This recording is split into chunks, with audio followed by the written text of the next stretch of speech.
We have, as you say, ISIS, Islamic State at the heart of the Middle East, Iran going nuclear, Russia on the move, China claiming territory that it doesn't really have a right to. Reports by the day that show Russian troops are going further into southeastern Ukraine and helping turn the tide. Can they be defeated without addressing that part of their organization which resides in Syria? The answer is no. We're actively considering what's going to be necessary to deal with that threat, and we're not going to be restricted by borders. Airstrikes. Bomb them. Bomb them. Keep bombing them. Bombing them again and again. You don't have history, it's as if you were born yesterday. And if you're born yesterday, you'll believe whatever anybody in authority tells you. You have no way of checking up on it. But with a little history, you might become dubious. With a little history, it doesn't prove that the government is lying to you today. It just asks you to inquire if it is. Contrary to popular belief, conduct of nations on the international stage is almost never driven by moral considerations, but rather by a shadowy cocktail of money and geopolitics. As such, when you see the mouthpieces of the ruling class begin to demonize a foreign country, the first question on your mind should always be, what is actually at stake here? For some time now, Russia, China, Iran, and Syria have been in the crosshairs. Once you understand why, the events unfolding in the world right now will make much more sense. The US dollar is a truly unique currency. In fact, its current design and its relationship to geopolitics is unlike any other in history. Though it has been the world reserve currency since 1945, this is not what makes it unique. Many currencies have held their reserve status off and on over the centuries. But what makes the dollar unique is the fact that since the early 1970s it has been, with a few notable exceptions, the only currency used to buy and sell oil on the global market. Prior to 1971, the US dollar was bound to the gold standard, at least officially. According to the IMF, by 1966 foreign central banks held $14 billion in US dollars. However, the United States only had $3.2 billion in gold allocated to cover foreign holdings. Translation: the Federal Reserve was printing more money than it could actually back. The result was rampant inflation and a general flight from the dollar. In 1971, in what later came to be called the Nixon shock, President Nixon removed the dollar from the gold standard completely. I have directed the Secretary of the Treasury to take the action necessary to defend the dollar against the speculators. I have directed Secretary Connally to suspend temporarily the convertibility of the dollar into gold or other reserve assets, except in amounts and conditions determined to be in the interest of monetary stability and in the best interest of the United States. At this point, the dollar became a pure debt-based currency. With debt-based currencies, money is literally loaned into existence. Approximately 70% of the money in circulation is created by ordinary banks, which are allowed to loan out more money than they actually have in their accounts. The rest is created by the Federal Reserve, which loans out money that they don't have, mostly to government. It's kind of like writing hot checks, except it's legal for banks. This practice, which is referred to as fractional reserve banking, is supposedly regulated by the Federal Reserve, an institution which just happens to be owned and controlled by a conglomerate of banks. And no agency or branch of government regulates the Federal Reserve. What is the proper relationship, what should be the proper relationship between a chairman of the Fed and a president of the United States? Well, first of all, the Federal Reserve is an independent agency, and that means basically that there is no other agency of government which can overrule actions that we take. So long as that is in place and there is no evidence that the administration or the Congress or anybody else is requesting that we do things other than what we think is the appropriate thing, then what the relationships are don't frankly matter.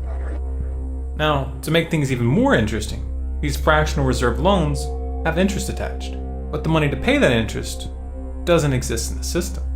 As a result, there's always more total debt than there is money in circulation. And in order to stay afloat, the economy must grow perpetually. This is obviously not sustainable. Now you might be wondering how the dollar has maintained such a dominant position on the world stage for over 40 years, if it's really little more than an elaborate Ponzi scheme. Well, this is where the dollar meets geopolitics. In 1973, under the shadow of the artificial OPEC crisis, the Nixon administration began secret negotiations with the government of Saudi Arabia to establish what later came to be referred to as the petrodollar recycling system. Under the arrangement, the Saudis would only sell their oil in US dollars and would invest the majority of their excess profits into US banks and capital markets. The IMF would then use this money to facilitate loans to oil importers who were having difficulties covering the increase in oil prices. The interest and payments on these loans would of course be denominated in US dollars.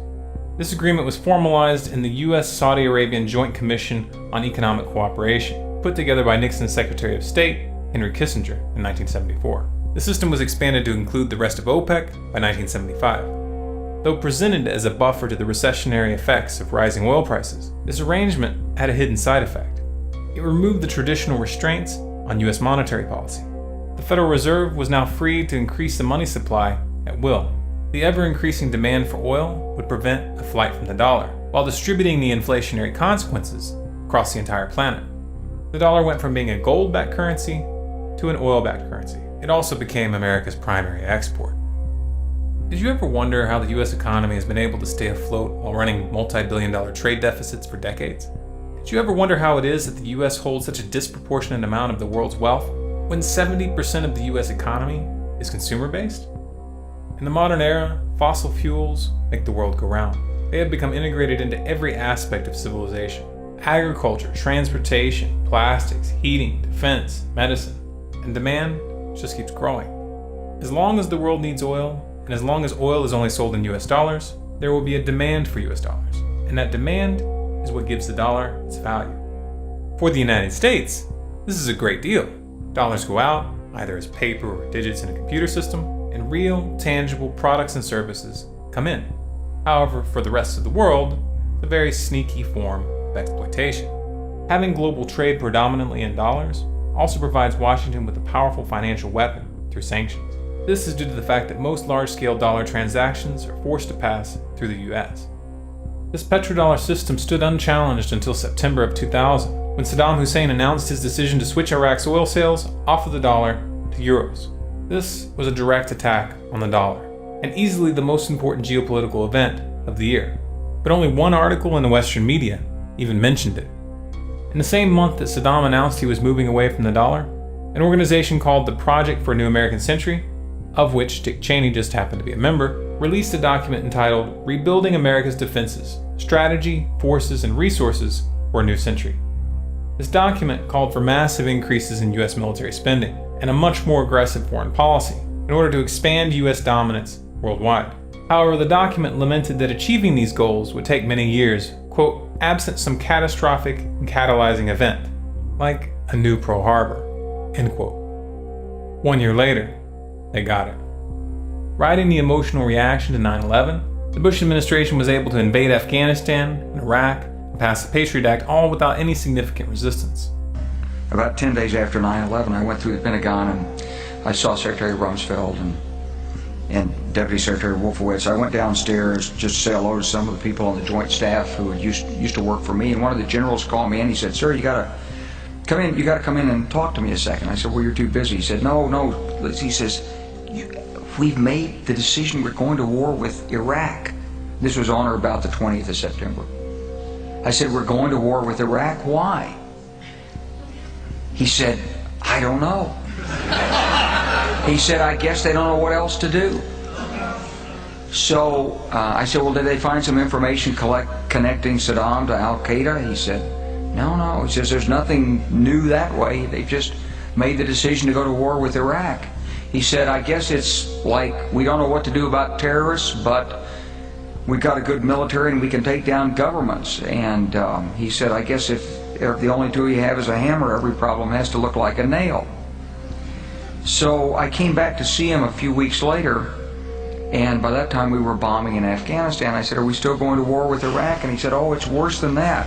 He said, he reached over on his desk, he picked up a piece of paper, he said, I just got this down from upstairs, meaning the Secretary of Defense's office today, and he said, "This is a memo that describes how we're going to take out 7 countries in 5 years, starting with Iraq and then Syria, Lebanon, Libya, Somalia, Sudan, and finishing off Iran." There were no weapons of mass destruction in Iraq. And this wasn't a question of bad intelligence. This was a cold, calculated lie. And the decision to invade was made in full knowledge of the disaster that would follow. Do you think that the U.S. or UN forces should have moved into Baghdad? No. Why not? Because if we'd gone to Baghdad, we would have been all alone. There wouldn't have been anybody else with us. It would have been a U.S. occupation of Iraq. None of the Arab forces that were willing to fight with us in Kuwait were willing to invade Iraq. Once you got to Iraq and took it over and took down Saddam Hussein's government, then what are you going to put in its place? That's a very volatile part of the world, and if you take down the central government in Iraq, you can easily end up seeing pieces of Iraq fly off. Part of it the Syrians would like to have to the west. Part of eastern Iraq, the Iranians would like to claim, fought over for 8 years. In the north, you've got the Kurds, and if the Kurds spin loose and join with the Kurds in Turkey, then you've threatened the territorial integrity of Turkey. It's a quagmire if you go that far and try to take down Iraq. They knew exactly what was going to happen. But in 2003, they did it anyway. Once Iraqi oil fields were under U.S. control, oil sales were immediately switched back to the dollar. Mission accomplished. Soon after the invasion of Iraq, the Bush administration attempted to extend these wars to Iran. Supposedly, the Iranian government was working to build a nuclear weapon. After the Iraq fiasco, Washington's credibility was severely damaged.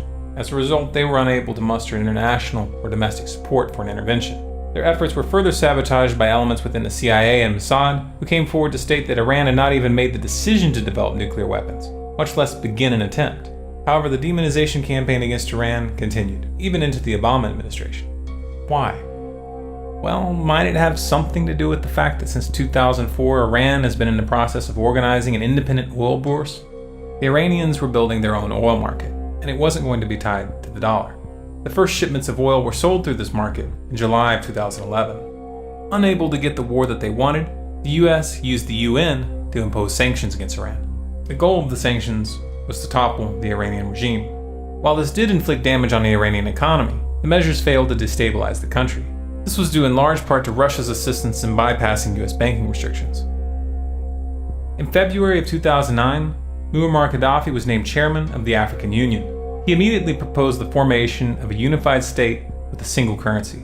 It was the nature of that proposed currency that got him killed. In March of 2009, the African Union released a document entitled Towards a Single African Currency. Pages 106 and 107 of that document specifically discuss the benefits and technicalities of running the African Central Bank under a gold standard.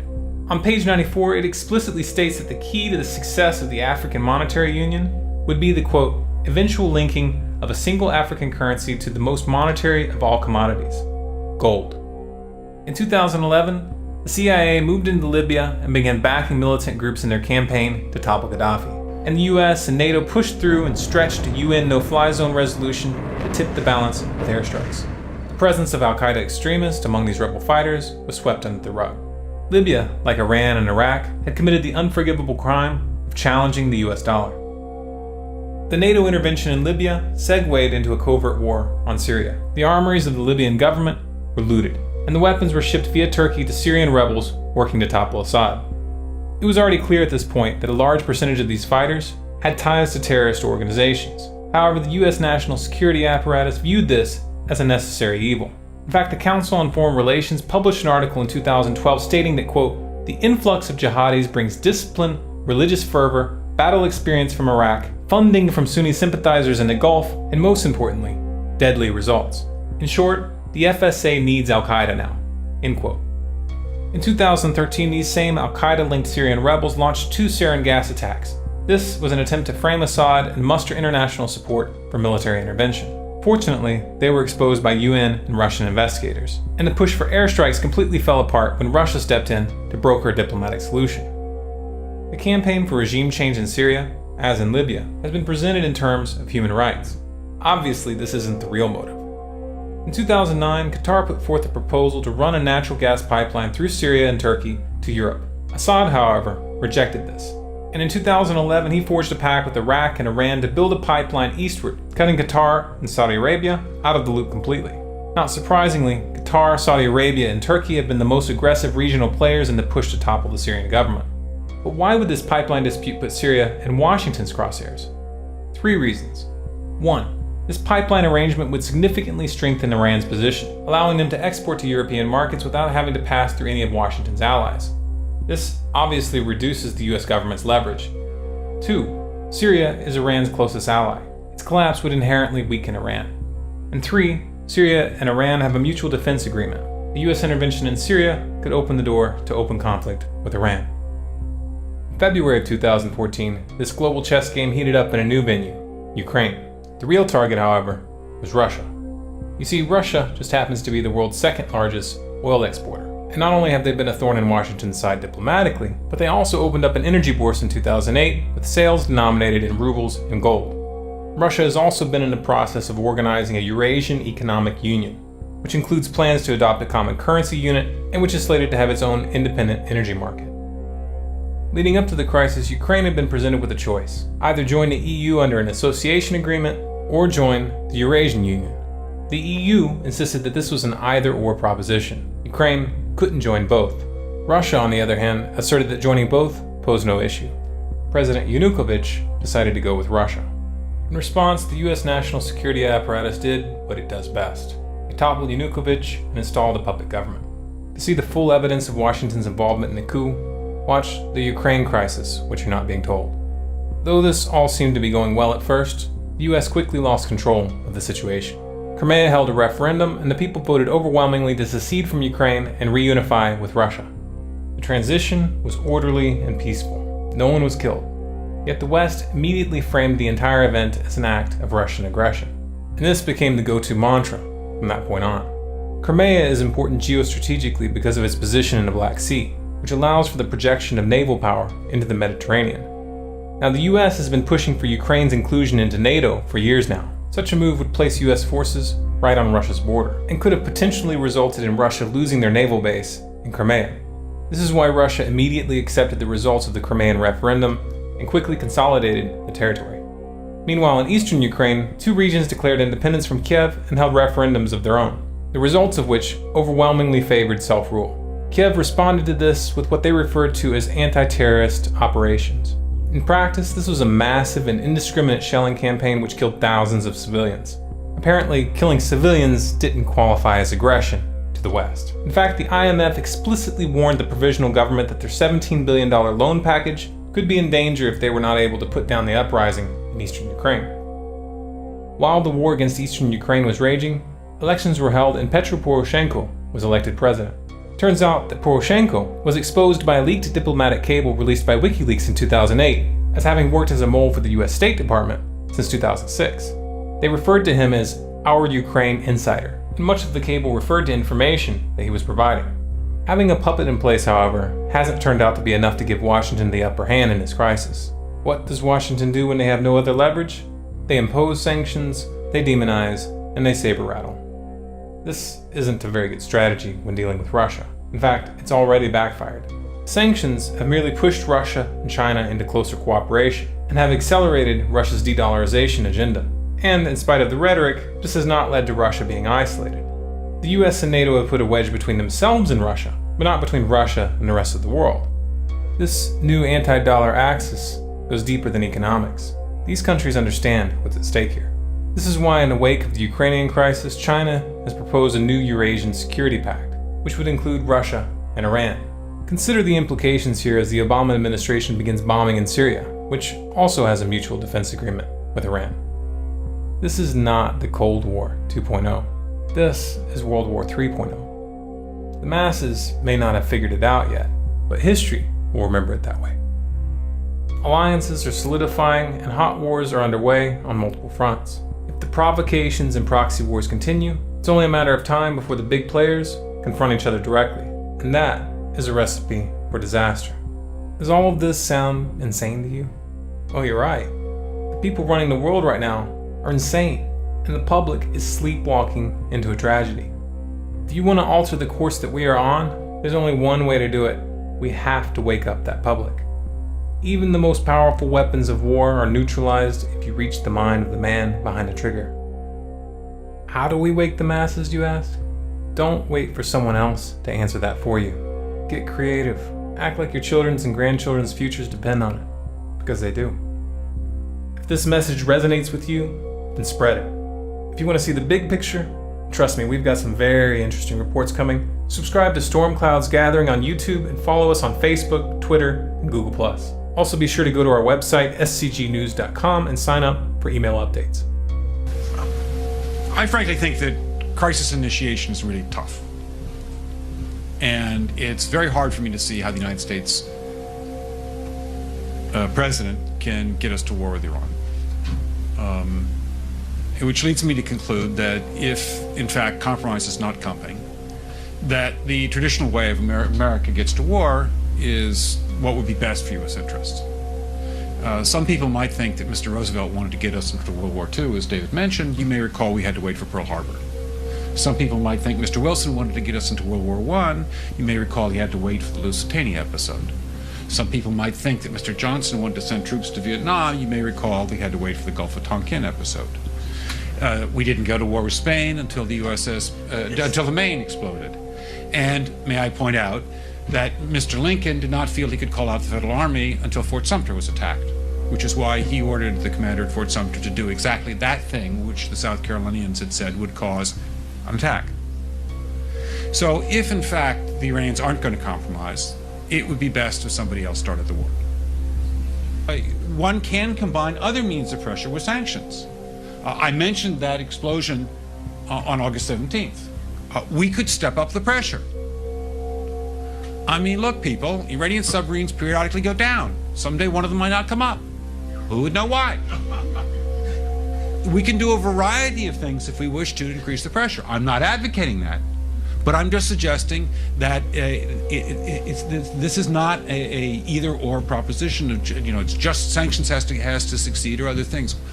We are in the game of using covert means against the Iranians. We could get nastier at that.